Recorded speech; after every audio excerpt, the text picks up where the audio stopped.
today we'll be looking at key authentication. Key authentication or API key authentication involves using a unique API key or token to authenticate and authorize access to an API. When a client sends in a request to the API, they include their API key. This can be typically done via header or query parameter. When it comes to key authentication and using it at the gateway, the API gateway or Kong API gateway then validates the key and grants access if it's valid. To do this in Kong is very simple. In this demonstration, I'll be first creating a service and route so I can proxy a request to the gateway. We'll then test to see if we can actually proxy that request with the key or with no key. We'll then enable Kong's key authentication plugin to offload the authentication piece to the gateway for validation. We'll then try to access the API with either no key, with the key or no key. We'll then create a consumer in Kong called John. A consumer in Kong can be a user or application that you want to provision a key for in order to get access to our APIs. So then I'll provision a key for John, and then we'll see if we can access the API with that new credential. So with that, we'll get started and create our first service and route in Kong. So I'm going to log back over into the control plane. You can select whichever default runtime group you want. I'm going to be using the production one. And I'll create my first service. So from here, I'll generate a new service.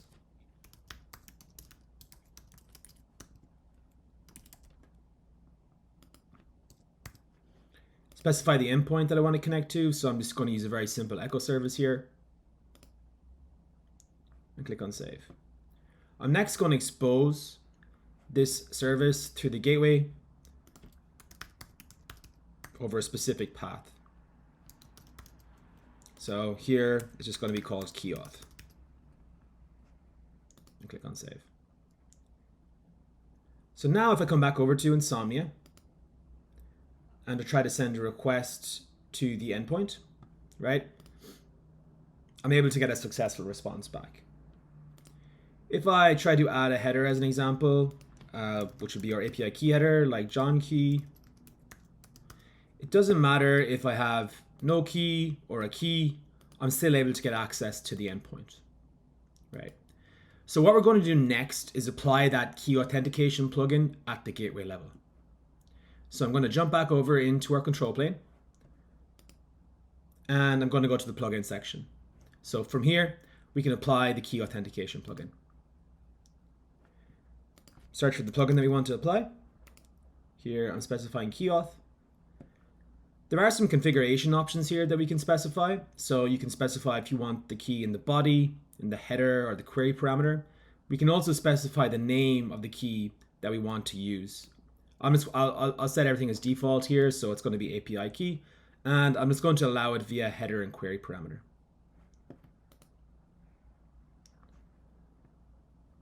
So if we go back to our service now, and we go to the plugin section, or sorry, on the routes, here we can see that our key is actually enabled, right? So key authentication is being applied at the route level. And if we go back over to Insomnia now, and we try to access that endpoint over /key-auth, you'll notice that we get a 401 unauthorized, right? And the reason for that is that we haven't provided a valid key. Even if I provide some sort of a key like John key, I'm still going to get a 401 unauthorized.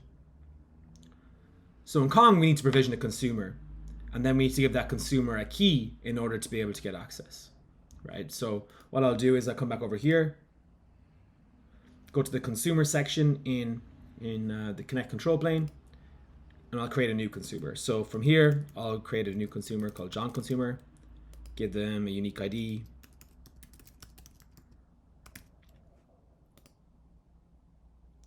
And that provisions our consumer. So once the consumer is created, then we can provision them a credential. So if you go to the credential section, we're using key authentication. So I'll go to the Key Auth tab, and I'll generate John a key.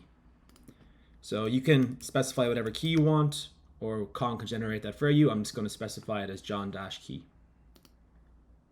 So that's it. That's how simple it is to just, provision a consumer, which can be like an application or user that's trying to get access to the gateway. We can provision them a key credential. So now if I go back over to Insomnia and I try to access it without a key, I get a 401 unauthorized, no API key found in the request. But if I provide a key now that we provisioned for John, we can see that John is able to get access, right? So what this shows, that we can, have an API registered at the gateway. We can protect it using our key authentication, and we can actually provision users credentials to be able to get access to the APIs. What's important as well is that we can actually also identify the users coming in. So for instance, here we can identify that this is actually John that's accessing the API. So we can actually aggregate data in our analytics section for this information. So that's it. That's how you can use or leverage Kong's key authentication to protect your APIs using the Kong Konnect API gateway. Thanks for watching.